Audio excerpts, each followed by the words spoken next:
Kelahiran kembali Dewa Abadi tanpa nama bab 31 akan. Sepertinya si kembar melakukannya lagi, anak-anak kelas 1 harus belajar menundukkan kepala. Benar, jika dia melakukannya, dia mungkin tidak akan berakhir dalam kondisi yang menyedihkan. Gelombang bisikan menyebar ke seluruh kerumunan. Dion hampir tidak bisa mendengarnya mengingat telinganya berdenging saat ini. Tapi, kalau dia hanya bisa menghela nafas. Mungkin ini hanya perbedaan budaya antara dunia fana dan dunia bela diri.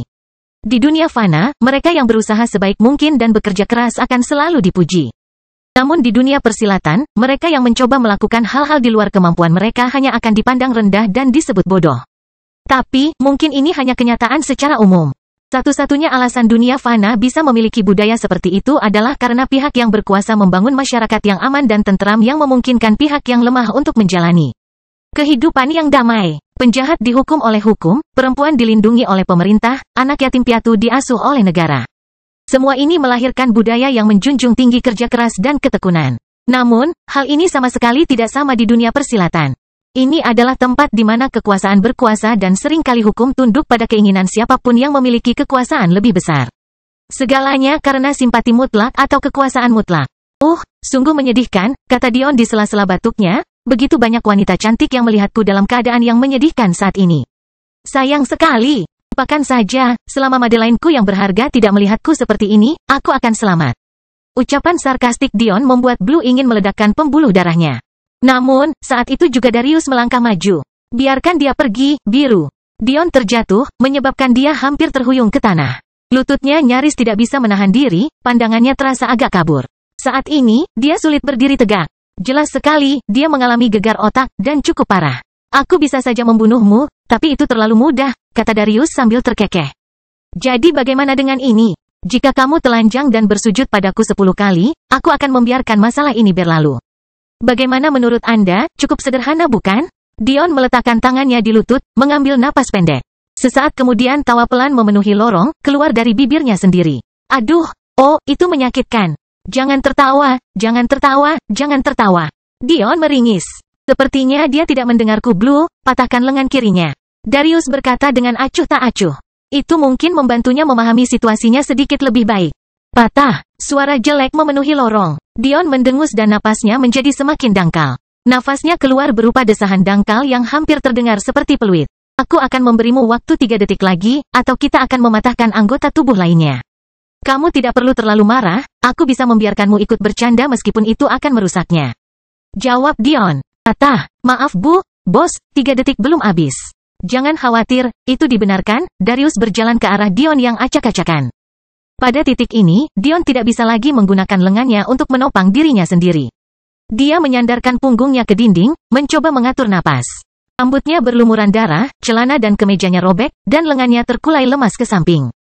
Namun, seringainya tidak hilang dari wajahnya. Aku hanya tertawa, karena seorang pria dewasa meminta remaja sepertiku untuk telanjang. Tidakkah menurutmu itu berlebihan? Saya tidak mengayun seperti itu, Tuan. Darius mengirimkan tendangan ke dadanya, mematahkan tulang rusuknya. Kata-kata Dion membuatnya sangat marah hingga lupa menahannya. Dion berlutut, tak sadarkan diri. Penonton tersentak, terdengar suara patah tulang yang terdengar di telinga mereka dan membuat kulit mereka merinding. Anggota badan mereka gemetar seolah-olah mendengar bunyi garpu mengenai dasar panci. Itulah kekuatan setidaknya di puncak lapisan ketiga tahap pondasi. Seperti yang diharapkan dari peringkat teratas tahun ketiga. Tidak, kita tidak bisa mengakhiri ini seperti ini. Aku tidak bisa membiarkanmu mati begitu saja. Bangunlah, Darius menjambak rambut Dion dan menamparnya hingga bangun. Mata Dion berkibar, menyipit seolah mencoba melihat cahaya.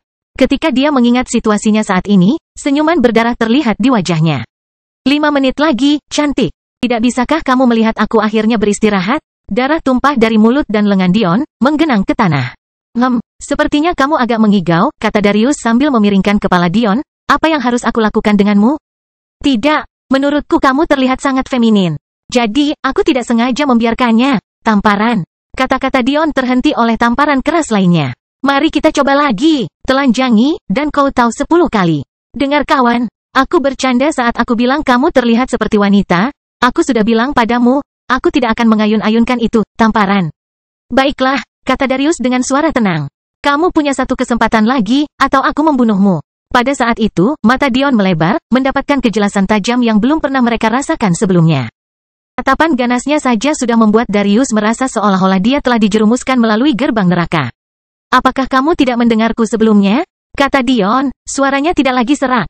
Kamu hanyalah monyet yang sedikit lebih cantik di antara kalian bertiga. Cium pantatku, dasar orang bodoh yang terlalu besar.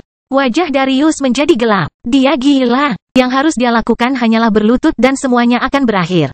Jari-jari Darius mencengkeram rambut Dion lebih erat, menatap tajam ke arahnya dan hampir mencabutnya dari kulit kepalanya. Tapi yang dia temukan hanyalah mata setenang fokus Leik yang menatap balik ke arahnya. Sebaiknya kau bunuh aku sekarang juga. Mata Dion menjadi gelap dan suara yang hampir seperti setan melanjutkan, karena jika tidak, aku akan segera menghancurkanmu di bawah kakiku. Aku akan merobek anggota tubuhmu dari tubuhmu. Aku akan menyiksamu sampai kamu tidak punya air mata lagi untuk menangis. Dan begitu darahmu sudah kering, aku akan memberi makan mayatmu pada babi. Darius tidak tahu kenapa, tapi keringat dingin memenuhi punggungnya dan wajahnya yang biasanya tenang berkerut. Saya sungguh ingin melihat kepahlawanan Anda meningkat. Tapi sayangnya, kamu mati hari ini. Hanya sampah yang meminta kesempatan kedua. Di dunia persilatan, kamu hanya mendapatkan satu. Energi aneh memenuhi tangan kanan Darius saat udara di sekitarnya tampak teriris saat melewatinya. Itu adalah energi tipe pedang? Tidak, itu pastinya energi tipe tombak. Pedang lebih anggun, ini lebih mendominasi dari itu. Darius benar-benar jenius untuk mencapai puncak level ketiga di awal tahun ketiga dan mengendalikan tombak Ki. Wow, Darius mencibir ketika mendengar perkataan orang banyak itu. Kamu dapat mengetahui bahwa kamu benar-benar diberkati karena telah mati di tanganku. Anggap ini sebagai pembayaran karena telah menyinggung perasaanku. Ujung jari Darius menusuk dada Dion, mengiris kulit sebagian tulangnya dengan sangat mudah. Dia menatap mata Dion, ingin melihat ekspresi keputusasaan terakhir sebelum dia menembus hatinya, tapi yang dia lihat hanyalah kemauan yang sama yang tidak bisa dipatahkan. Ketidakpedulian yang sama seolah-olah bukan tubuhnya sendiri yang ditusuk. Darius akan gemetar, tombak Ki-nya menyebar di luar kendalinya. Dia mencoba membentuknya lagi, tapi kali ini runtuh lebih cepat, meninggalkannya dalam kondisi shock parsial. Dengan marah, dia membentuk tangannya menjadi pisau dan menembak ke depan tanpa Ki. Dia akan menerobos dengan paksa jika perlu. Tapi, pada saat itu juga, sebuah cambuk melayang di udara, menempel di pergelangan tangannya. Kelahiran kembali Dewa Abadi tanpa nama bab 32, Dunia Bela Diri. Darius merasakan sakit yang menusuk di pergelangan tangannya seolah-olah baru saja terbakar. Dia tidak bisa menahan diri untuk tidak meringis sedikit, tangannya tergantung membeku di udara. Menurutku itu sudah cukup Darius. Anda mungkin bisa lolos dengan membunuhnya, tetapi pikirkan semua pertemuan yang diperlukan. Apakah Anda benar-benar ingin membuang waktu berjam-jam pada semut yang Anda bunuh hanya untuk menjelaskan diri Anda sendiri? Darius menoleh dan menemukan Ava sedang mengendalikan lengannya. Sayangnya, dia tidak bersujud kepada saya atau bahkan memalsukan permintaan maaf yang sebenarnya. Nasibnya sudah ditentukan, Darius melangkah maju tetapi menyadari bahwa dia tidak bisa mengalahkan kekuatan Ava. Apa ini? Dia mungkin menduduki peringkat teratas di tahun kedua, tapi aku berada di peringkat teratas di tahun ketiga. Kenapa dia bisa menahanku? Baiklah, karena kamu membutuhkan seorang wanita untuk melindungimu, menurutku itu cukup menghina. Biru, merah, ayo pergi. Darius melepaskan Dion setelah menyekat tangannya yang berlumuran darah di kemeja Dion. Ava mengerutkan kening saat dia melihat Darius, merah dan biru berjalan pergi sebelum melangkah menuju Dion. Dasar bodoh, jika kamu ingin bertingkah keren, kamu seharusnya mencari tempat lain untuk melakukannya, kata Ava, bahkan tidak berusaha untuk pergi dan membantu Dion berdiri. Ada hal yang lebih penting daripada martabatmu? Dia tidak tahu kenapa, tapi dia merasa marah saat ini. Mengapa orang bodoh ini tidak menundukkan kepalanya saja? Jika dia tidak berkeliling saat ini, bukankah dia sudah mati sekarang? Apakah itu layak? Apakah semua pria seperti ini? Tidakkah mereka tahu ada orang yang lebih memilih melihat mereka hidup daripada mati? Ava bahkan tidak bisa berkata apa-apa lagi. Dia sangat marah hingga dadanya naik turun di luar kendalinya, dadanya memerah. Dion tidak menanggapinya, berusaha untuk duduk, ini sulit dengan dua tangan patah. Melihat Dion mengabaikannya, Ava menjadi semakin marah. Kamu. Pada saat itu, Dion mendongak, menyebabkan kata-katanya tercekat di tenggorokan. Dia tidak tahu apa yang terjadi, tapi Dion ini merasa sangat berbeda dari yang dia kenal. Tidak ada senyuman di matanya atau ejekan di lengkungan bibirnya. Dia tampak seperti dia akan membunuhnya di tempatnya berdiri jika dia berbicara satu kata lagi. Dion akhirnya berhasil berdiri, mendorong dirinya ke dinding dan bangkit. Terima kasih, ia berkata dengan lembut. Dion perlahan berjalan ke asramanya, sepertinya tidak mendengar satupun ejekan yang terdengar di telinganya. Begitu dia sampai, pintunya tertutup, dan dia menggunakan dahinya untuk mengaktifkan perisai, menghilangkan semua kebisingan yang masuk atau keluar. Hahaha. Dion meraung sekuat tenaga. Ruangan itu bergetar dan dia merasakan sesuatu muncul di benaknya. Pikiran terakhirnya sebelum dia terjatuh ke dalam bak mandinya, yang berantakan dan berlumuran darah, adalah, aku akan membuat kalian semua membayarnya. Dunia persilatan adalah tempat yang kejam. Tidak ada yang namanya seolah-olah. Mungkin jika Dion bertemu Darius di lain hari, dia akan mampu memberikan perlawanan yang lebih baik. Mungkin jika dia tidak menggunakan seluruh stamina jiwanya dia tidak akan kalah telak. Mungkin jika dia menyimpan beberapa plakat susunannya daripada menjual semuanya, dia akan memiliki kesempatan untuk menemukan kesempatan untuk melarikan diri. Namun, semua hal ini tidak terjadi. Di dunia persilatan, tidak ada kekurangan individu yang mati karena keadaan yang tidak menguntungkan, banyak pahlawan yang jatuh ke dalam skema dan banyak orang kuat yang kalah terlalu dini.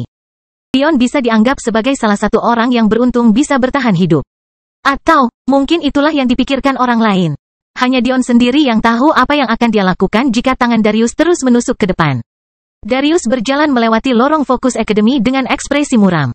Jelas, dia masih kesal dengan bagaimana semuanya berakhir. Andai saja ki tombaknya tidak goyah di saat-saat terakhir seperti sebelumnya. Jika itu tidak terjadi, dia akan menembus Dion jauh sebelum Ava bisa ikut campur sama sekali. Tapi sekarang, dia harus menunggu kesempatan lain, bagaimana mungkin dia tidak merasa murung? Pelacur sialan itu, ki tombak, atau ki senjata apapun, adalah manifestasi nyata dari kemauan yang muncul dari pemahaman senjata tersebut. Fakta bahwa Darius berpencar seperti itu karena dua alasan. Pertama karena dia baru saja memadatkan keinginannya menjadi ki dan kedua karena keinginannya goyah. Alasan kedua ini membuatnya kesal lebih dari apapun. Ini tidak akan lama, Tuan. Blue tampak melihat sekeliling sebelum mengatakan ini, memanggil Darius seperti yang selalu dia lakukan. Kamu bisa menghadapinya di pilar tengah. Darius mencibir. Betapa puitisnya, pergi keluar dengan cara yang sama seperti yang dilakukan kakaknya. Kita juga harus membuang bajingan biasa itu, Tuan. Merah menyela. Dia belum sempat melampiaskan kemarahannya pada Dion atas apa yang dia katakan tentang bekas luka mereka. Hal itu membuatnya dipenuhi amarah yang tidak bisa dia atasi. Darius mendengus. Dia, dengan kurangnya budidaya, apa gunanya menggunakan dia? Meskipun Darius mengatakan ini, ekspresinya berubah menjadi sangat dingin tidak lama kemudian. Bahkan jika dia tidak berguna, itu tidak berarti bahwa aku tidak akan memastikan bahwa dia mengalami nasib yang lebih buruk daripada kematian. Siapa tahu, aku mungkin membiarkan dia menonton saat aku menjatuhkan wanita itu. Menetes Dion membuka matanya, merasakan tetesan air dingin mengalir di dahinya. Dia menatap kosong ke langit-langit mengingat kejadian yang membuatnya berada dalam kondisi menyedihkan.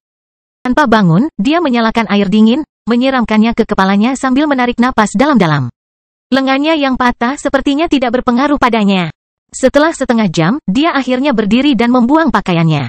Menyalakan kepala pancuran, dia meletakkan lengannya di dinding kamar mandi, membiarkan darah yang tadinya kering menggenang di kakinya. Dia menatap saluran pembuangan, menyaksikan air menjadi semakin jernih. Setelah 1 jam berikutnya, rasa merinding akibat air yang membekukan sepertinya tidak lagi menjadi masalah, napasnya sudah stabil di bawah aliran dingin. Kelahiran kembali Dewa Abadi tanpa nama bab 33, menjauh. Dion keluar dari kamar mandi. Saat dia melangkah melewati ambang pintu, dia praktis menjadi orang yang sama sekali berbeda. Saya lapar, suaranya berteriak, semua tanda kemarahan dan kemarahan telah lenyap. Dion membalik pergelangan tangannya. Saya harus menemukan cara baru untuk menyimpan semua barang saya atau mencari cara untuk memberdayakan teknologi saya dengan batu mendalam secepat mungkin. Jika tidak, semua yang ada di jam tanganku tidak akan bisa diakses. Untungnya, Dion tidak sepenuhnya beruntung. Jenderal telah memberinya cincin spasial bersama dengan batu-batu yang sangat dalam. Bagian yang disayangkan adalah Dion menggunakan seluruh ruang untuk menyimpan bahan baku untuk bisnis penjualan pelat susunannya dan juga menyediakan area yang luas untuk menyimpan keuntungannya. Jadi, tidak ada ruang tersisa terutama mengingat cincin itu awalnya tidak terlalu besar. Tetap saja, masih ada sedikit daya yang tersisa di jam tangannya, jadi Dion tidak mengambil risiko lagi, membuang semuanya. Saya harus melihat ke dalam kolam ki yang mengalir kemana-mana. Tentunya Focus Academy sudah memiliki teknologi untuk mengubah ki menjadi listrik. Saya dapat membuang lebih sedikit waktu hanya dengan memanfaatkan teknologinya daripada meneliti semuanya sendiri. Saya tidak punya banyak waktu untuk disia-siakan untuk ini. Membuat keputusan seperti itu, Dion mulai menggali tumpukan daging binatang. Dari pemahamannya, mereka menyebut binatang ini rusa berbulu putih. Kelihatannya tidak jauh berbeda dengan rusa dari dunia Vanadion. Namun, mereka jauh lebih besar, lebih kuat, dan daging mereka mengandung lebih banyak nutrisi. Bahkan bagi Dion, yang menganggap dirinya pemakan besar, butuh waktu hampir seminggu untuk membersihkan satu daging saja. Kali ini, dia mengira hasilnya tidak akan berbeda, tapi setengah jam kemudian, Dion duduk di tengah tumpukan tulang, alisnya terangkat. Sepertinya tubuhku menjadi lebih kuat lagi. Dion teringat pernah membaca di salah satu buku pengetahuan dasar dunia kultivasi bahwa nafsu makan sering disamakan dengan kekuatan. Dia belum terlalu memikirkan konsep tersebut hingga saat ini.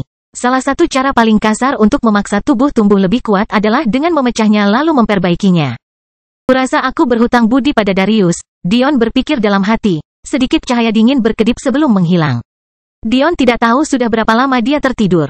Dia tahu bahwa pakaian militer yang dia kenakan memiliki fungsi untuk membantu penyembuhan, jadi dia langsung tertidur, berharap akan mengalami koma sampai dia sembuh. Tapi, dia tidak menyangka akan mendapatkan keuntungan seperti ini. Dion menggelengkan kepalanya. Aku masih lapar, aku akan makan yang lain. Libro, Dion berseru, sekali lagi menemukan dirinya di depan meja perpustakaan besar. Namun, ketika monitor berkedip-kedip, memperlihatkan sosok berkacamata yang dikenalnya, yang dilihat Dion hanyalah ekspresi khawatir yang melihat ke arahnya. Apa itu? Kamu terlihat seperti menelan bangkai tikus, kata Dion. Libro mengerutkan kening dan memandang Dion dari atas ke bawah. Apakah kamu baik-baik saja? Apa aku tidak terlihat baik-baik saja? Dion mengangkat alisnya. Kau tahu, itu bukanlah hal yang sopan untuk dikatakan, Libro. Libra menggelengkan kepalanya. Karena anak ini masih punya pikiran untuk bersikap kurang ajar, dia pasti baik-baik saja. Libro mengawasi seluruh sekolah, bagaimana mungkin dia tidak tahu apa yang terjadi sekarang? Namun, karena Dion tidak mengatakan apa-apa, mustahil baginya untuk terus mendesak dan mengganggu. Jadi, apa tujuanmu memerasku kali ini? Pemerasan adalah kata yang kasar. Kata Dion sambil nyengir. Ini lebih seperti pertukaran yang bijaksana antara junior dan senior yang memberi. Dion tiba-tiba mendengar suara cekikikan. Dia tidak perlu berpikir lebih dari sesaat untuk menyadari bahwa itu adalah suara Madeline. Apakah itu Madeline? Apakah kamu mencoba menyandera pacarku, Libro? Libra tidak bisa berkata-kata. Dia keponakanku. Libro tiba-tiba menangkapnya. Tunggu apa? Pacar perempuan? Jika ada satu tempat yang Libro tidak lihat, itu adalah puncak Patianeva, karena alasan yang jelas. Bagaimanapun, itu adalah wilayah seorang wanita muda. Agak tidak pantas jika dia bisa memata-matai sesuka hatinya. Dion mengangguk dengan sangat serius. Begitu, jadi kamu adalah kerabatnya. Senang bertemu denganmu paman, kita akan segera menjadi keluarga. Bibir Libro bergerak-gerak. Bocah nakal sialan ini. Cekikikan Madeline terdengar lagi, suaranya yang manis terdengar di telinga Dion. Saat dia berbicara, sepertinya semua orang di perpustakaan telah ditenangkan. Berhentilah menggoda pamanku, Dion. Kami hanya berteman, paman. Wajah Libro berubah, melirik ke arah keponakannya. Sayangnya, Dion masih tidak bisa melihat Madeline di layar, tapi Libro bisa. Kata-kata itu persis seperti kata-kata yang akan diucapkan Madeline kepada siapapun yang mengaku sebagai pacarnya. Dia hanyalah gadis yang penurut, namun berkemauan keras. Dia akan selalu menolak dengan sopan dengan kefasihan yang hanya bisa ditandingi oleh sedikit orang dan bahkan lebih sedikit lagi yang bisa membuat marah. Tapi, ada perbedaan kali ini. Meskipun hanya sedikit dan hanya dalam waktu yang sangat singkat, Libro yakin bahwa dia telah melihat keponakannya yang berharga tersipu malu. Sesuatu yang tidak pernah dia duga akan terjadi dalam konteks seperti itu. Libro tiba-tiba merasa ada baiknya Madeline tidak ada di sini untuk melihat apa yang terjadi pada Dion. Atau siapa yang tahu masalah apa yang akan timbul? Seringai Dion tidak memudar bahkan setelah mendengar kata-kata Madeline, kepercayaan dirinya masih tampak setinggi langit. Baiklah, paman. Saya datang ke sini karena saya ingin bertanya apakah ada buku atau apakah Anda punya informasi tentang mengubah Ki menjadi listrik. Tatapan Libro menajam. Ini, sayangnya saya tidak dapat membantu Anda dalam hal ini. Ini adalah rahasia merek dagang keluarga Storm, mereka merahasiakannya bahkan dari keluarga Sapientia kami. Dion mengangkat alis. Apakah begitu? Dion mengangguk, merasa ada yang tidak beres. Tapi, dia tidak mengejarnya. Tidak apa-apa kalau begitu, sudahlah. Saya agak terlalu serakah kali ini. Dion tersenyum. Sampai jumpa lagi, Madeline. Sebuah dengungan lembut menggelitik telinga Dion. Dengan itu, Dion melambaikan tangan pada Libro, ekspresinya santai. Libro hanya memperhatikan punggungnya sebentar sebelum mengembalikan monitor ke keadaan mati. Dion berjalan melewati lorong, akhirnya berjalan menuju faksi alkimia. Tapi, sebelum dia sampai di sana, kakinya terhenti. Di depannya duduk salah satu dari banyak kumpulan Ki di Akademi Fokus. Ada sesuatu yang terasa berbeda dari terakhir kali dia berdiri di posisi yang sama. Pada saat itu, Dion menyadari bahwa bukan hanya tubuhnya yang tumbuh kembali setelah bertemu dengan Darius, tetapi jiwanya telah meningkat lagi, dan dengan selisih yang sangat besar. Dan sekarang, jiwanya menyuruhnya untuk menjauh sejauh mungkin dari kolam ki ini. Kelahiran kembali Dewa Abadi tanpa nama bab 34, Kesabaran.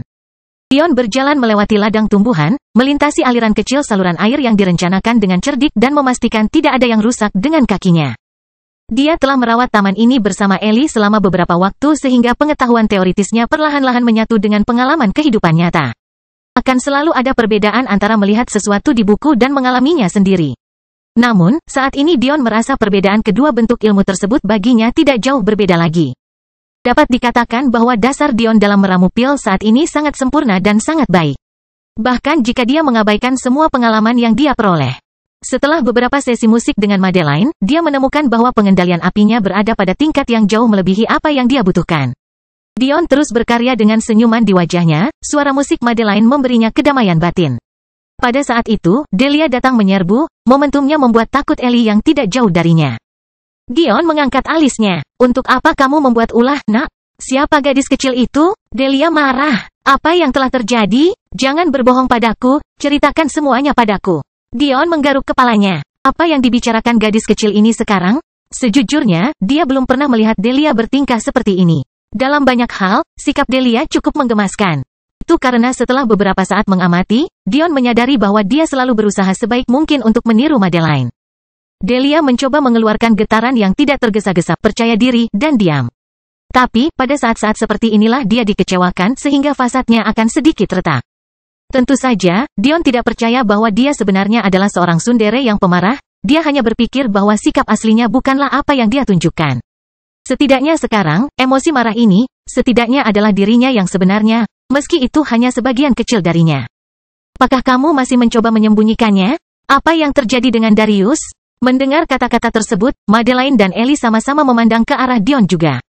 Dion mengangkat alisnya. Jadi sebenarnya ini tentang ini? Apakah perlu menjadi sangat marah?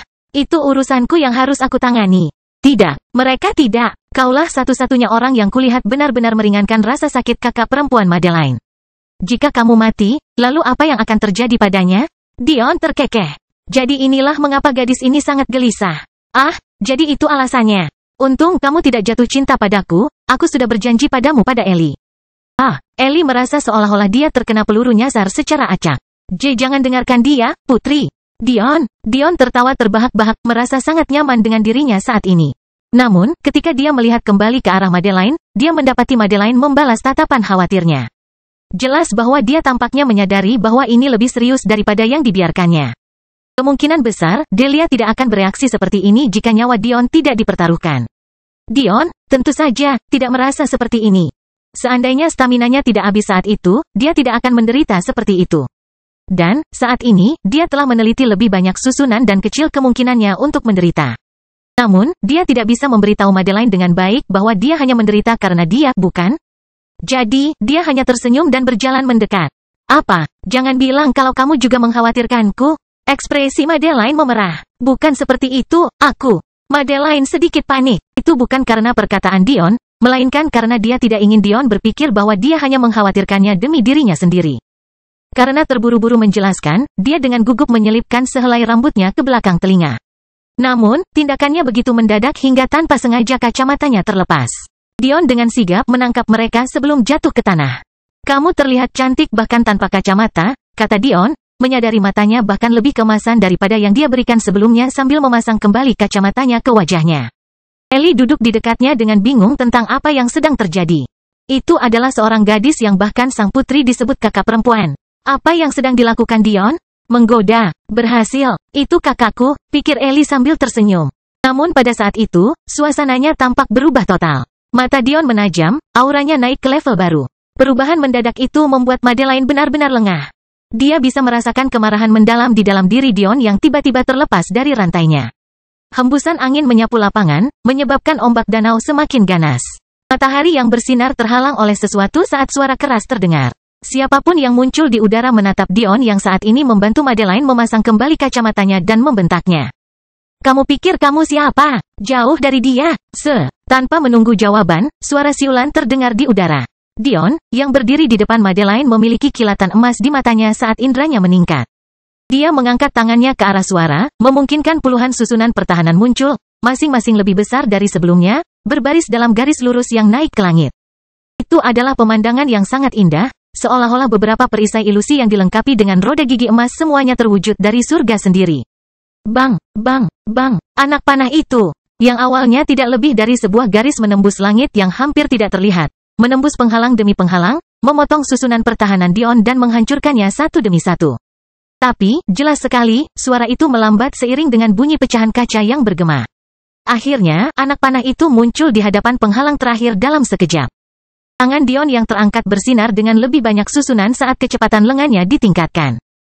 Dengan satu gerakan cepat, dia menangkap tubuh anak panah itu di antara jari-jarinya, menghentikannya agar tidak menusuk kepalanya. Kemarahan memicu pandangannya, Dion mematahkan panah menjadi dua di telapak tangannya. Dia mendongak dan menemukan seekor gagak besar di langit.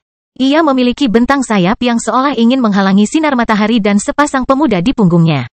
Mata Madeline membelalak sebelum dia memandang Dion dengan cemas. Apakah kamu baik-baik saja? Delia mengangkat kepalanya, marah juga. Ini adalah puncaknya, tidak ada yang diizinkan ke sini tanpa izinnya. Siapa? Teriak Delia. Dion tersenyum dan mengangguk ke arah Madeline sebelum membuang muka, cahaya dingin muncul di matanya sekali lagi. Tangga formasi pertahanan emas muncul di hadapan Dion, naik ke langit. Mereka muncul satu demi satu dengan kecepatan yang membuat pikiran seseorang menjadi mati rasa, bagaimana dia bisa membentuk susunan sejauh ini dari dirinya sendiri. Dia monster. Bahkan saat ini, pikiran Ellie persis seperti ini. Keterkejutan karena Dion hampir mati belum benar-benar dirasakannya. Kaki Dion menyala dengan puluhan susunan amplifikasi dan pengerasan, berputar-putar di sekitar kakinya saat dia dengan lembut mendorong Madeline menjauh darinya. Dia menginjak tanah dengan keras, naik dengan cepat ke tangga puncak. Menatap para pemuda yang tampak terkejut di wajah mereka, ekspresi Dion semakin dingin. Ini sudah keempat kalinya sejak saya datang ke sekolah ini seseorang mencoba membunuh saya. Kesabaranku mulai menipis. Suara Dion bisa dibilang geraman. Tangga emas menghilang, hanya menyisakan tempat Dion berdiri saat dia melihatnya. Mereka melayang setidaknya 20 meter di udara, saling menatap. Satu kelompok di belakang seekor burung dan Dion berdiri sendirian di atas platform emas. Namun, perkataan Dion selanjutnya membuat kedua pemuda itu menggigil tak terkendali. Tidak, saya rasa saya sudah memiliki cukup kesabaran. Mati saja. Kelahiran kembali Dewa Abadi tanpa nama bab 35, ampuh. Mata Dion tajam. Aura mengerikan membanjiri dirinya. Udara tampak menebal, seolah-olah dunia itu sendiri beresonansi dengan niat membunuhnya. Para pemuda itu tidak tahu harus berpikir apa. Seorang anak laki-laki yang mungkin 5 tahun lebih muda dari mereka, mengenakan kaos putih dan menggulung keringat hitam, pakaian kasual yang hanya bisa mereka temukan pada orang biasa. Apakah mengancam mereka? Kapan tuan muda dari keluarga terhormat harus menderita karena rasa tidak hormat seperti itu? Tapi, mereka tidak dapat menemukan kata-kata untuk merespons. Mereka merasakan tekanan aneh datang darinya, meskipun wajahnya tampak muda. Pada saat itu, mereka menyadari bahwa Dion berniat membantai mereka berdua di tempat mereka berdiri. Tapi, Dion mendengar teriakan dari Delia yang membuatnya mengerutkan kening bukannya mengambil tindakan. Draco, Akihiko, Chenglei, keluarga Duko, kami, dan Daiyu sebaiknya memberiku penjelasan yang bagus mengapa kamu berada di puncakku tanpa undangan. Dia memanggil 3 nama, di mana orang ketiga? Dion ragu-ragu. Yang dia lihat di hadapannya hanyalah 2 pemuda dan seekor burung. Apa yang sedang terjadi? Tepat pada saat itulah gagak besar itu menjadi ilusi. Pemuda ketiga muncul dengan kulit gelap dan rambut serta mata perak, berdiri di atas burung yang sekarang ilusi bersama dengan Delia yang disebut Akihiko dan Chenglei. Mata Dion berkilat kaget sebelum kembali ke danau yang tenang. Sedikit kehati-hatian muncul di hatinya. Dia masih dalam tahap di mana hal-hal seperti ini masih bisa membuatnya lengah. Ini pasti merupakan bentuk lebih maju dari teknik yang digunakan Verokid dari upacara pembukaan. Mengingat karakter Akihiko menembakkan panah ke arahku, dia mungkin ada hubungannya dengan Mayumi, nama mereka berdua terdengar Jepang jadi kemungkinan besar. Itu berarti Chenglei ini berasal dari keluarga Daiyu. Masalah dengan semua ini adalah, Dion belum pernah mendengar tentang ketiganya. Dia sudah bertemu dengan semua siswa jenius tahun pertama dari keluarga ini. Itu berarti, ketiganya berasal dari kelas atas, ini membuat mereka beberapa kali lebih berbahaya. Daiyu Chenglei adalah orang pertama yang berbicara, alisnya tidak berkerut karena provokasi Dion. Jangan marah saudari Patianeva. Saya baru saja datang dari mengunjungi tunangan saya ketika Akihiko mendengar musik indah Nona Sapientia. Kau tahu Draco bukan orang yang mengikuti prosedur yang benar, jadi setelah Akihiko menyebutkan akan mengunjunginya secara tiba-tiba, kami menukik ke bawah. Mengenai menyerang anak ini, lanjut Chenglei sambil melirik ke arah Dion, tidakkah kamu akan marah jika melihat calon istrimu begitu akrab dengan pria lain? Selama dia memberikan penjelasan yang tepat untuk hal ini, kami dapat menyelesaikannya dengan damai. Akihiko masih menatap tajam ke arah Dion, sedikit gelisah karena aura ancamannya tidak berfungsi meskipun anak ini jelas-jelas tidak memiliki kultivasi. Ditambah lagi, hal-hal seputar tampilan teori arah yang baru saja mereka lihat membuat dia gelisah. Madeline mengerutkan kening. Calon istri siapa? Wajah Dion tetap tenang. Meskipun dia harus mengakui bahwa dia terkejut menemukan hatinya begitu tersentuh oleh pemikiran bahwa Madeline dijanjikan kepada orang lain. Tanggapannya adalah satu-satunya yang dia butuhkan agar perasaan itu hilang. Jika Madeline pernah bertunangan dengan seseorang sebelumnya, mengingat sikapnya, mustahil baginya untuk menyetujui kencan dengannya jika dia menemukan obatnya. Menyadari hal ini, dan masih kesal, Dion terkekeh, sepertinya kamu akan dikhianati sebelum pernikahan hayalanmu. Anda, Akihiko hendak memasukkan anak panah lainnya ketika fitur tajamnya berhenti. Busurnya menghilang dan mata hitamnya menyipit. Dia adalah apa yang Dion bayangkan Mayumi dalam beberapa tahun. Tinggi, gelap, dan tajam. Dia hanya beberapa saat lagi akan meledak lagi, tapi entah bagaimana, dia berhasil menenangkan dirinya. Mengabaikan Dion, dia melihat ke arah Madeline sambil tersenyum. Madeline, kamu tahu betul bahwa aku telah diterima di Sekte Seni Tak Terbatas bersama dengan Chen Glei dan Draco. Masa depan kita sudah ditentukan. Dan dengan kekuatan keluargaku digabungkan dengan kekuatan keluargamu, bagaimana mungkin kami tidak menemukan obat untukmu? Ayahku dan ayahmu telah mencapai kesepakatan. Selama Anda setuju, kita bisa menikah akhir tahun ini. Kami semua tahu bahwa Anda dulunya adalah seorang jenius yang belum pernah terjadi sebelumnya. Bagaimana Anda bisa berada di sekolah kecil ini jika bukan karena para dewa yang buta? Saat kami menyembuhkanmu, kami bisa bangkit bersama melalui dunia persilatan dan memerintah sebagai suami dan istri. Karena Anda sudah mengatakan bahwa ini hanya terjadi jika saya setuju, maka saya tidak setuju. Jawab Madeline. Akihiko sepertinya tidak terlalu terkejut dengan jawaban ini, malah seringainya semakin lebar. Saya tahu saya berbicara dalam kemungkinan dan kemungkinan, tetapi kenyataannya adalah keluarga saya telah memahami apa penderitaan Anda. Seperti yang Anda ketahui, keluarga kami yang Anda kenal di sini hanyalah cabang kecil dari keluarga utama yang sebenarnya, dan kami hanya berspesialisasi dalam memanah. Hampir menggelikan bahwa mereka disebut keluarga pilar di sini, tidak jauh berbeda dengan keluarga Sapientia Anda. Mengingat bakatmu dulu, aku yakin kamu pernah menjadi cabang utama keluarga Sapientia yang sebenarnya. Bagaimana mereka bisa dibandingkan dengan akademi fokus kecil ini? Karena bakatku, aku telah dikenali oleh cabang lebih tinggi dari keluarga kami yang berafiliasi dengan Sekte Senjata Tak Terbatas. Selama saya terus membuktikan diri, suatu hari nanti saya bisa mencapai cabang utama, seperti yang pernah Anda lakukan, calon istri saya. Seperti yang Anda bayangkan, cabang tingkat yang lebih tinggi ini memiliki akses ke lebih banyak sumber daya. Setelah menyadari hal ini, karena cintaku padamu, aku menghabiskan waktu berjam-jam menyisir catatan hingga akhirnya aku menemukan sesuatu yang menurutku cocok dengan penderitaanmu. Tentu saja hal ini disertai dengan penyembuhannya. Jika Anda tidak percaya, izinkan saya menjelaskannya dengan jelas. Penyakitmu sebenarnya bukanlah penyakit. Itu adalah lelucon yang tidak menyenangkan yang dipermainkan oleh para penguasa dunia ini. Ini disebut disposisi dewi. Segala sesuatu tentang Anda adalah gambaran bagaimana seharusnya seorang wanita. Anggun, cerdas, cantik. Namun, bersamaan dengan itu, muncullah tingkat yin yang sangat tinggi yang menyebabkan rasa dingin dan menggigil yang berlebihan. Hari-hari ketika bulan purnama mengakibatkan Anda koma. Dan waktu yang dihabiskan dalam keadaan koma itu semakin lama semakin lama. Maafkan sejujurnya, tetapi siklus menstruasi Anda terjadi lebih sering, terutama dibandingkan dengan biasanya, dan pada hari terpendek setiap tahun, titik balik matahari musim dingin. Kamu mendambakan seorang pria hampir sama seperti jika kamu diberi afrodisiak yang manjur. Kelahiran kembali Dewa Abadi tanpa nama bab 36, alasan lain. Tangan Madeline mengepal, tapi ekspresinya tetap dingin. Mengingat keheningannya, Dion tidak perlu melihat untuk memahami bahwa semua yang dikatakan Akihiko adalah benar. Namun, yang tidak diketahui Dion adalah Madeline marah karena lebih dari itu. Dia memang telah melihat cabang utama klan Sapientia, jadi dia tahu betul bahwa keluarga kami tidak lebih dari seekor semut di hadapan mereka.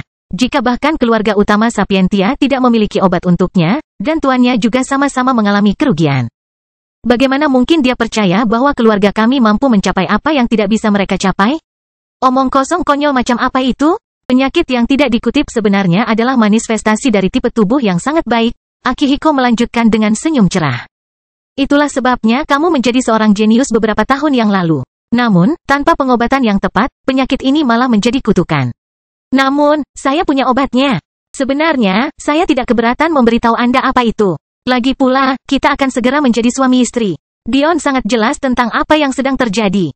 Akihiko tidak keberatan memberitahu Madeline karena dia yakin dialah satu-satunya, atau satu dari sedikit, yang dapat membantu Madeline. Namun, ada sesuatu yang tidak beres. Akihiko baru saja mengatakan bahwa Madeline pernah menjadi bagian dari cabang utama Sapientia dan suatu hari nanti dia akan berhasil mencapai cabang utama kami. Tapi jika itu benar, mengapa cabang keluarga kami memiliki sesuatu yang merupakan cabang utama dari keluarga Sapientia tidak punya? Hanya dengan kesimpulan sederhana, Dion telah mengetahui sesuatu yang Madeline sendiri ketahui dengan baik. Karena surga itu indah, kamu tidak perlu melakukan pernikahan dengan orang lain yang memiliki tipe tubuh setingkat dewa. Anda hanya perlu melakukan hubungan sempurna dengan seseorang yang memiliki jumlah darah setingkat dewa yang terhormat. Saya yakin Anda melihat kemana arahnya. Meskipun bakatku cukup tinggi, alasan utama aku diterima di cabang yang lebih tinggi adalah karena, bahkan di dalam keluarga kami, kepadatan darah dewaku cukup tinggi. Akihiko tersenyum, akulah obatmu, Madeline. Sebelum Akihiko sempat menikmati momen itu, jantungnya berhenti berdetak karena suara Madeline. Tidak, terima kasih. Saya ingin menyelamatkan hidup saya sehingga saya bisa menjalaninya. Bagaimana aku bisa menjalani hidupku sesuai keinginanku jika aku terikat padamu? Apa bedanya dengan mati? Tangan Akihiko mengepal. Tapi, dia berhasil menahan diri sambil tersenyum percaya diri. Kamu akan segera datang. Sementara itu, tatapannya berubah tajam saat dia melihat ke arah Dion. Sebaiknya aku tidak melihatmu di dekat Madeline. Jika aku melakukannya, aku akan membantai seluruh keluargamu. Dion tampak tidak terganggu, sebelum dia berkata dengan ketenangan yang menggelitik. Apakah kamu tidak mendengarku sebelumnya? Kamu sudah mati. Bagaimana orang mati bisa melakukan sesuatu? Akihiko tidak punya waktu untuk bereaksi. Yang dia lihat hanyalah formasi yang hancur dan seorang anak laki-laki yang menghilang. Pecahan-pecahan susunan yang berkilau jatuh ke tanah di bawahnya dalam taburan hujan emas. Akihiko merasakan wajahnya berubah bentuk, sebuah kekuatan besar membengkokkan hidungnya saat sebuah tinju bertabrakan dengan wajahnya. Dalam sekejap, dia dikirim terbang dari gagak ilusi. Dion melihat ke kiri dan ke kanan ke arah Chenglei dan Draco yang kebingungan. Aku juga bisa menyerang kalian berdua. Atau, Anda bisa menghindarinya dan tidak merasa malu dengan anak berusia 16 tahun. Tanpa menunggu jawaban mereka, pijakan pertahanan lainnya muncul di bawah Dion saat dia melaju menuju Akihiko yang jatuh. Delia dan Madeline terkejut. Dion tunggu. Dion sepertinya tidak mendengarkan. Dia melayang di udara, mendarat dan duduk di dada Akihiko di atas susunan yang tergantung di udara. Tinju demi tinju melayang ke wajah Akihiko. Setiap pantulan suara berturut-turut bergema di udara, suara tulang yang hancur dan erangan teredam merayapi tulang punggung semua orang yang mendengarnya. Terlepas dari semua ini, wajah Dion tetap tenang. Sepertinya dia tidak akan puas sampai Akihiko benar-benar mati. Apakah hanya ini yang ditawarkan oleh seorang jenius? Dion melayangkan pukulan lagi. Kamu berusia 22 tahun, berada di lapisan ke-6 tahap pondasi, dan tidak dapat melakukan apapun terhadapku. Dion melampiaskan kemarahannya yang tak ada habisnya. Untuk sesaat, wajah Akihiko tampak menyatu dengan wajah Darius. Andai saja dia tidak terlalu lelah saat itu, andai saja dia bisa melawan. Penghinaan itu tidak akan pernah terjadi. Dion berdiri di atas Akihiko yang hampir tidak bisa dikenali. Tinjunya berdarah, dan tulangnya retak di setidaknya puluhan lokasi. Menggunakan susunan amplifikasinya dengan begitu ceroboh dan bahkan menamparkan wajah seseorang yang telah membuat tubuh mereka menjadi lapisan ke-6 jelas telah menimbulkan kerugian besar pada tubuhnya. Tapi, Dion sepertinya tidak peduli. Lengan kanannya terangkat ke belakang saat puluhan susunan mini menjadi ratusan, masing-masing melingkari lengannya seperti piringan mini. Saya tidak peduli jika saya harus melepaskan lengan ini selama sebulan penuh. Saya tidak akan pernah membiarkan siapapun menginjak-injak saya lagi. Saat Dion hendak melancarkan pukulan terakhirnya, susunan di bawahnya hancur. Sesuatu telah menyerangnya dan dia nyaris tidak bisa menyingkir. Tidak dapat meraih Akihiko, Dion menghilangkan formasi di sekitar lengannya dan malah membentuk pijakan baru. Draco dan Chenglei muncul sambil memegangi Akihiko. Saya rasa Anda tidak sepenuhnya menyadari apa yang baru saja Anda lakukan, kata Chenglei sambil menyipitkan matanya. Beritahu aku dengan jelas apakah kamu ingin berakhir di negaranya atau tidak. Membunuh 1 atau 3 anjing tidak ada bedanya bagiku, kata Dion dingin. Dia tidak memiliki kultivasi, tapi entah bagaimana mengalahkan Akihiko setengah mati. Memang benar, Akihiko kehilangan inisiatif, dan dia adalah seorang pemanah, bukan spesialis pertarungan jarak dekat, tapi itu menunjukkan bakat anak ini. Mengingat kepribadian Akihiko, ketika dia bangun, dia akan melakukan apapun yang dia bisa. Apakah dia berhasil atau gagal, saya tidak peduli. Selama aku juga tidak menyinggung secara langsung, aku tidak akan mendapat masalah, pikir Chenglei. Ayo pergi, Draco. Maafkan aku Dion, aku yakin begitulah sebutan anak muda yang rindu memanggilmu, tapi aku yakin kamu tahu aku tidak bisa membiarkan temanku ini mati. Aku akan membiarkan kalian berdua menyelesaikan dendammu lain kali. Dion menatap dengan dingin. Dia tidak memiliki kemampuan manuver yang cukup di udara untuk menghadapi burung terbang dan jelas Chen Glei ini mengetahui hal itu. Chen Glei baru saja hendak pergi bersama Draco dan Akihiko yang tidak sadarkan diri ketika dia tiba-tiba teringat sesuatu dan berbalik. Sebenarnya ada alasan lain kami datang ke sini Nona Sapientia dan Patia Neva, saya hampir lupa. Kelahiran kembali Dewa Abadi tanpa nama bab 37, Playboy. Pilar utama dunia akan segera terbuka. Karena Mei Ying akan segera menikah dengan keluarga Dayu saya diberi kesempatan untuk bergabung. Seperti yang Anda ketahui, anggota keluarga pilar lain dari generasi tua yang masih belum melangkah ke ranah formasi Meridian menganggap dunia ini sangat bermanfaat, dan karena mereka adalah bagian dari keluarga pilar akademi. Mereka mengabaikan aturan keharusan menjadi anggota keluarga pilar akademi. Bagian dari akademi untuk bergabung, itu sebabnya kami ada di sini. Jadi, kita juga akan pergi ke pesta beberapa hari lagi. Awalnya, Akihiko berharap untuk meminta wanita Sapientia menjadi teman kencannya, tapi sepertinya hal ini tidak mungkin lagi. Maaf atas ketidaknyamanan ini, kami akan berangkat sekarang. Draco sepenuhnya menyatu dengan ilusi sekali lagi dan hembusan angin membawa ketiganya pergi. Dion perlahan berjalan ke tanah menggunakan tangga emasnya. Butir-butir keringat membasahi wajah Dion saat dia mengatur napas. Dia tahu betul jika ketiganya tidak tertipu oleh tindakannya dan memutuskan untuk menyerang bersama, dia akan berada dalam keadaan yang menyedihkan. Jiwanya masih dalam kondisi prima meski telah membentuk begitu banyak susunan dalam waktu sesingkat itu. Namun lengan dan kakinya mengalami banyak patah tulang karena tubuhnya tidak mampu mengimbanginya. Tetap saja, jika itu yang terjadi, jika ada sesuatu yang Dion yakini, itu adalah rasa sakit yang bertahan lama. Dion duduk dengan kaku, merasakan ki jiwanya menyebar ke seluruh tubuhnya. Sepertinya lukaku sembuh begitu cepat sebelumnya karena jiwaku. Tidak, itu khusus aurora flameku. Tapi, bagaimanapun juga, tubuhku masih terlalu lemah. Setelah beberapa menit, Dion mendongak dan menemukan 3 pasang mata menatapnya. Dia begitu sibuk mengatur napas sehingga dia tidak menyadarinya ketika dia menjadi binatang di kebun binatang. Ada apa? Apa ada sesuatu di wajahku? Kata Dion sambil menyentuh hidungnya. Madeline terkikik ringan sementara Delia memutar matanya. Kamu tahu, kamu baru saja mengalahkan salah satu jenius terbaik yang pernah dimiliki akademi ini dalam waktu 1 inci dari hidupnya dalam waktu kurang dari 1 menit, kata Delia. Bahkan ketika dia mengatakannya, dia merasa itu tidak dapat dipercaya. Bagaimana dia bisa mengalahkan Akihiko tapi kalah dari Darius? Bukankah itu terlalu konyol? Darius tidak bisa menyemir sepatu Akihiko. Faktanya, Darius akan menjadi anjing kecil yang patuh jika dia berhadapan langsung dengan Akihiko. Jenius sejati dari keluarga Storm berada pada level yang sama sekali berbeda darinya.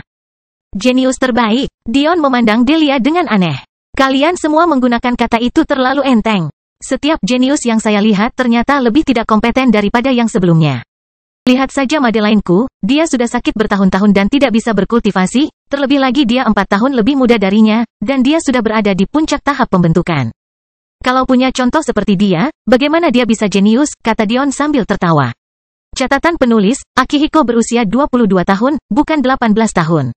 Saya lupa menaikkan semua usia seperti yang saya lakukan untuk Dion. Kesalahanku, semoga tidak terjadi lagi kamu bisa melihat kultivasiku. Madeline berkata dengan heran. Tidak seorang pun yang masih berada di tahap dasar dapat melakukan itu, apalagi Dion yang tidak memiliki kultivasi untuk dibicarakan. Kakak, kamu sekuat itu? Bahkan mata Delia terbuka lebar. Jelas sekali, dia tidak tahu. Wow, Ellie juga terlihat sangat terkejut. Dion tertawa. Sepertinya dia telah mengeluarkan sesuatu dari tasnya yang seharusnya tidak dia keluarkan. Tapi, ini hanya membuat mata emas indah Madeline semakin berbinar saat dia memandangnya.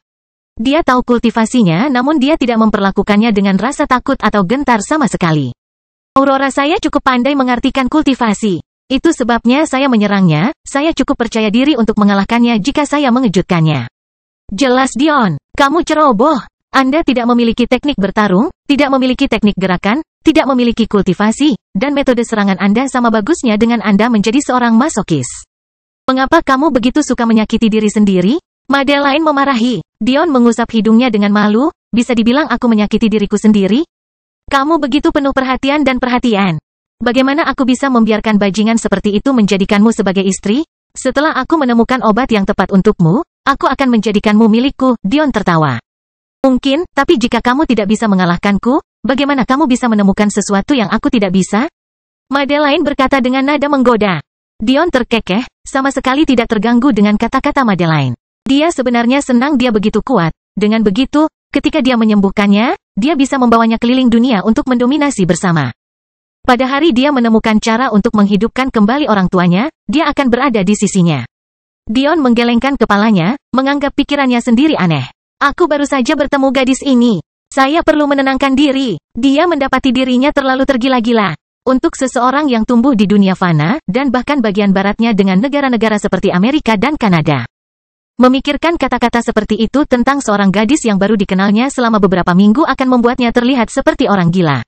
Meskipun Dion memikirkan kata-kata itu, dia tahu bahwa dia sudah terpikat oleh sifat lembutnya. Untuk seorang gadis yang menderita dalam kesunyian selama ini dan masih memiliki senyuman di wajahnya, jika dia tidak layak untuk dipikirkan olehnya, mungkin tidak ada orang lain yang seperti itu. Namun, yang tidak diketahui Dion adalah tawanya yang biasa-biasa saja membuat jantung Madeline berdebar kencang. Meskipun Dion tidak mengatakan sepatah kata pun, tawa percaya diri terhadap jawaban nakalnya berbicara banyak. Dia tidak tersinggung karena tidak ada yang perlu disinggung. Dia mengalahkannya, tentu, mungkin untuk saat ini. Tapi berapa lama hal itu akan bertahan? Rasanya ini adalah kata-kata yang tepat yang dia sampaikan bahkan tanpa mengucapkannya. Meski begitu, Madeline mau tidak mau menyelidiki inti Dion. Bahkan dia tidak menyadari bahwa dia telah menjadi seperti seorang wanita muda yang sedang memeriksa calon pasangannya. Aku dengar kamu cukup playboy. Seniman bela diri hidup begitu lama sehingga tidak mungkin hanya memiliki satu pasangan, jadi jika Anda terlalu lemah. Bukankah saya harus mencari pria lain? Ada banyak wanita sapientia dengan harem terbalik. Madeline berkata dengan kilatan nakal di matanya. Kelahiran kembali Dewa Abadi tanpa nama bab 38, ya Bu. Dari semua tanggapan yang diharapkan Madeline, tanggapan yang diberikan Dion adalah yang terakhir. Dia memegangi perutnya, tertawa begitu keras hingga wajahnya sedikit memerah. Mungkin tidak sekarang, tapi aku akan segera menjadi cukup kuat untuk berjalan bersamamu berdampingan. Selain itu, menemukan wanita secantik dan sepenuh hati seperti Anda hampir mustahil. Apa gunanya aku mendapatkan istri kedua jika dia tidak bisa menandingimu? Maksud Dion jelas. Dia bahkan tidak menganggap serius Madeline karena harus mencari suami kedua. Adapun dia menemukan istri kedua, di dunianya, hal seperti itu bukanlah hal yang biasa, jadi dia cukup serius ketika mengatakan dia tidak punya niat seperti itu. Ditambah lagi, dia tidak berbohong sedikit pun. Untuk menemukan wanita kedua setingkat Madeline. Dia telah hidup hampir 17 tahun hanya untuk menemukannya. Tidak mungkin dia bisa menemukan yang lain.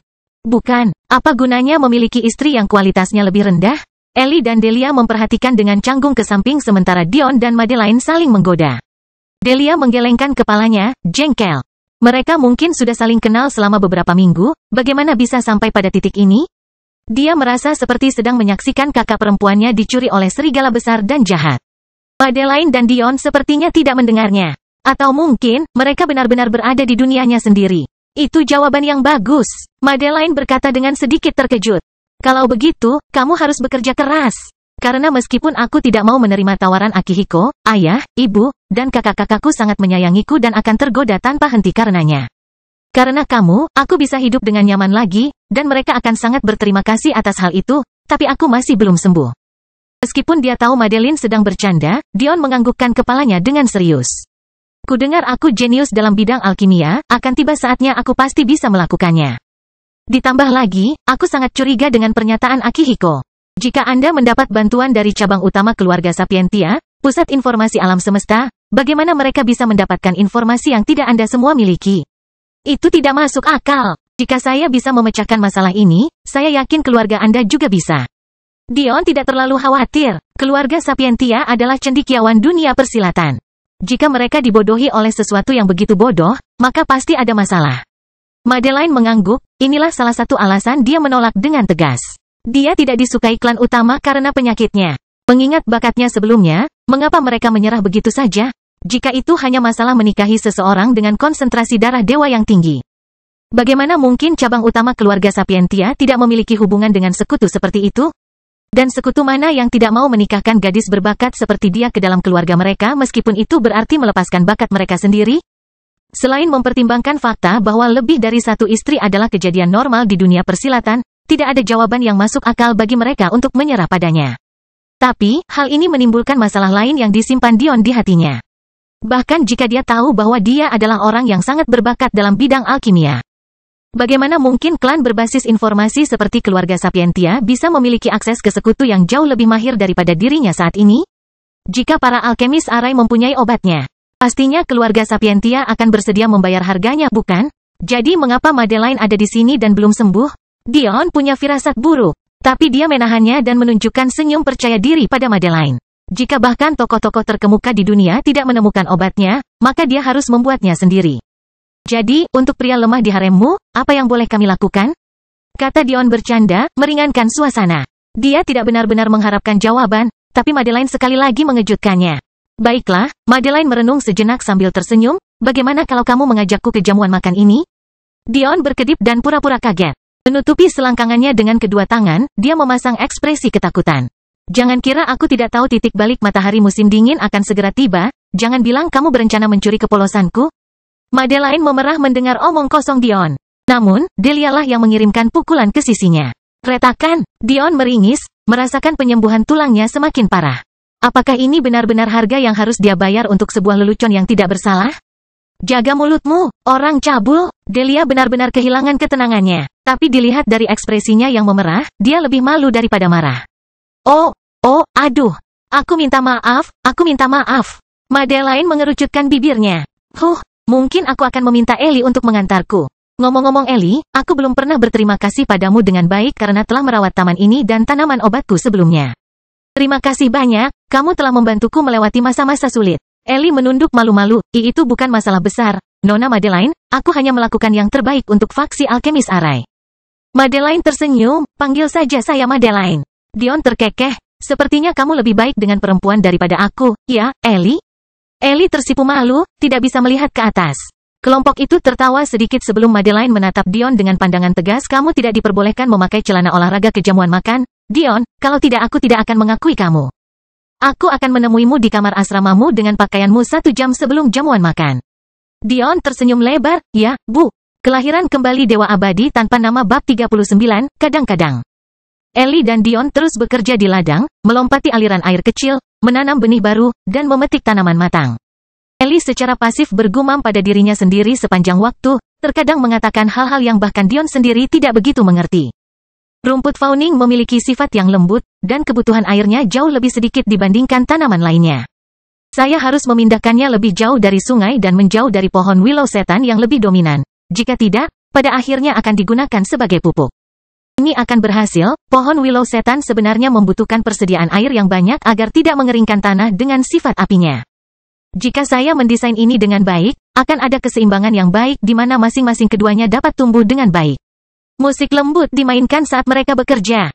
Dion aktif mendengarkan apa yang dikatakan Ellie. Meski bisa menebak cara beternak tanaman berdasarkan ciri-ciri yang dihafalnya, sebenarnya ia belum membaca buku teknik berkebun apapun. Jadi, Ellie jauh lebih ahli dalam bidang ini dibandingkan dirinya. Ditambah lagi, penyesuaian kecil yang dilakukan Ellie membuat Dion merasa seolah-olah dia melangkah ke dunia baru sedikit demi sedikit.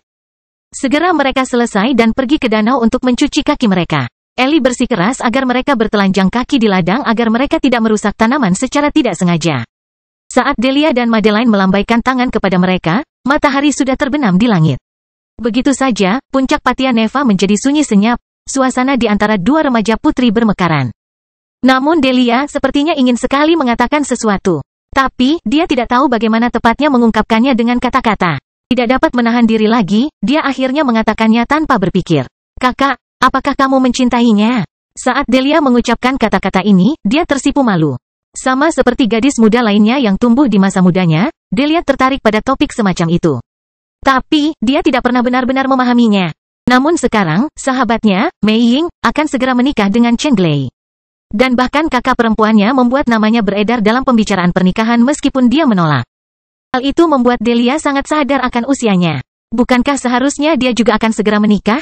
Tapi kepada siapa? Terlalu banyak hal yang tidak dia mengerti. Madeline menatap Delia dengan terkejut, sebelum membiarkan tawa ringannya memenuhi lapangan. Dia terdiam beberapa saat, membiarkan kaki mungilnya berayun di permukaan danau. Akhirnya, dia berbicara, aku tidak akan menyebutnya cinta, bahkan aku tidak tahu apa arti kata itu. Tapi, aku merasa seperti aku mengenalnya. Aku menonton bersama Paman di puncak Sapientia ketika dia pertama kali datang ke perpustakaan bersamamu. Saya menyaksikan keberaniannya di depan Paman Patia Neva dan para pemimpin keluarga lainnya. Aku melihatnya melindungi harga dirinya bahkan dengan nyawanya yang dipertaruhkan. Saya menyaksikan punggungnya yang bangga saat dia bertarung melawan Akademi Fokus alumni terbaik yang ditawarkan. Aku bahkan menyaksikan dia diterima oleh surga. Suara Madeline semakin lembut, gambaran punggung Dion yang semakin menjauh muncul di benaknya. Itu dia. Delia terkejut. Dionlah yang menyebabkan lonceng surga berbunyi? Madeline tersenyum. Saya mungkin belum mencintainya. Tapi menurut saya sangat berharga untuk melihat seperti apa hidup jika dia ada di dalamnya.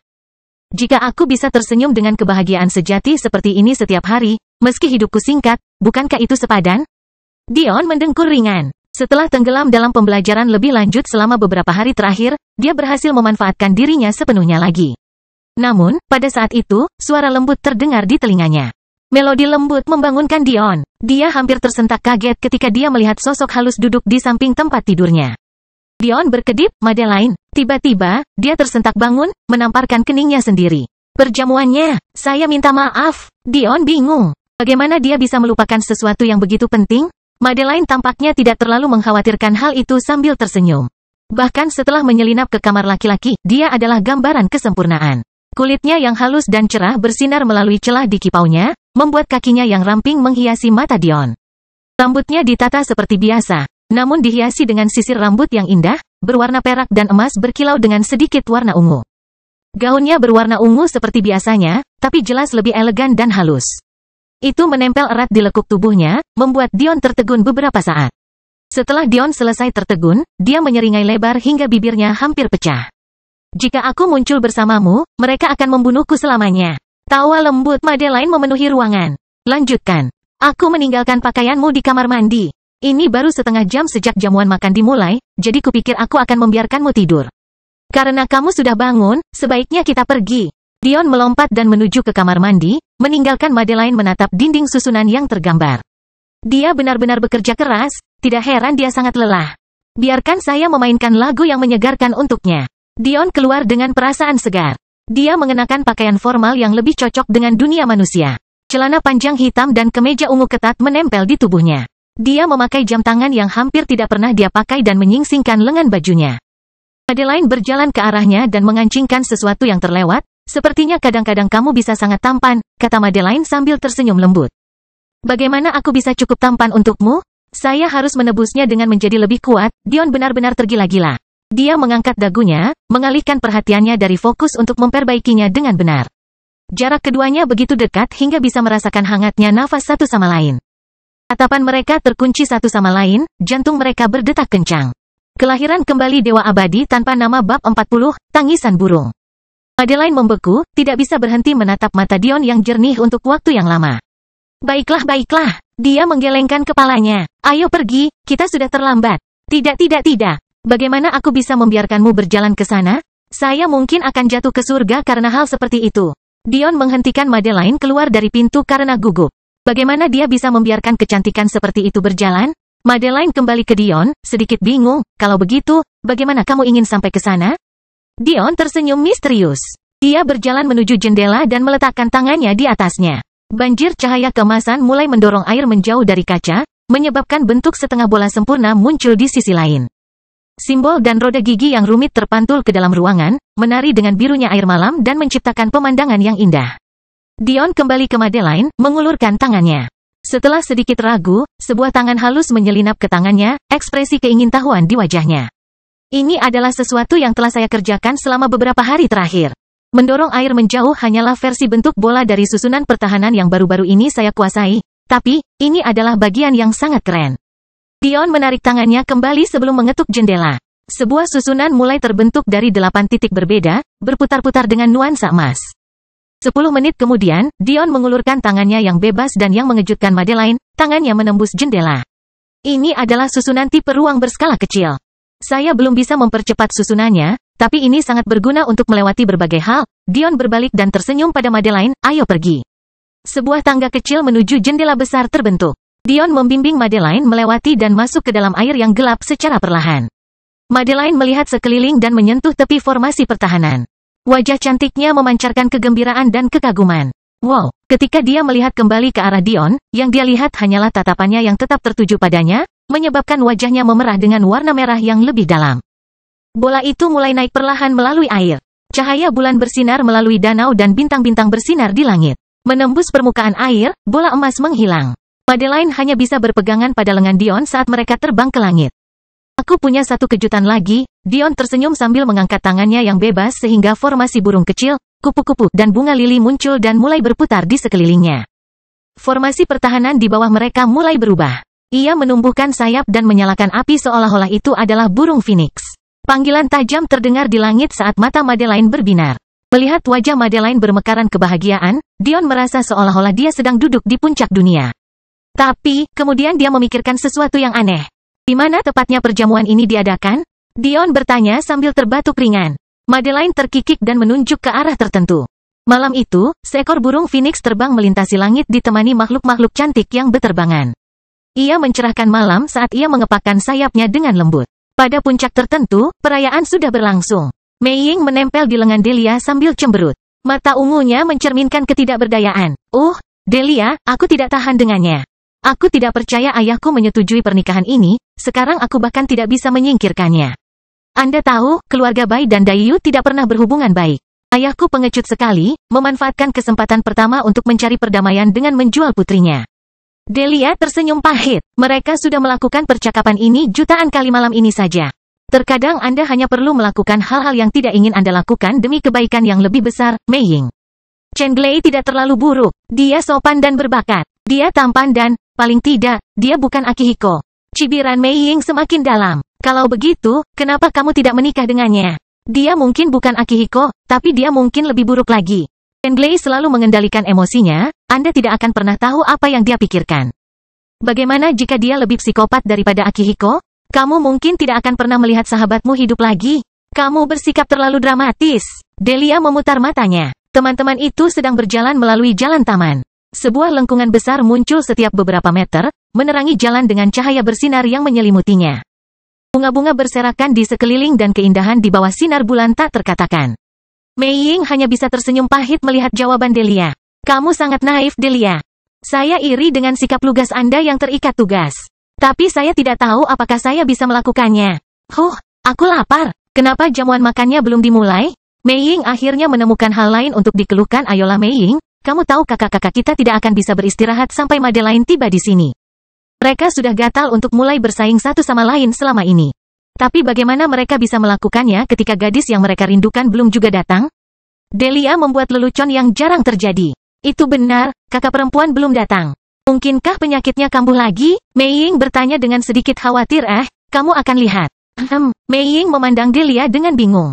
Sebelum Mei Ying sempat bertanya apa maksud Delia, mereka telah mencapai ujung jalan dan memasuki area perjamuan.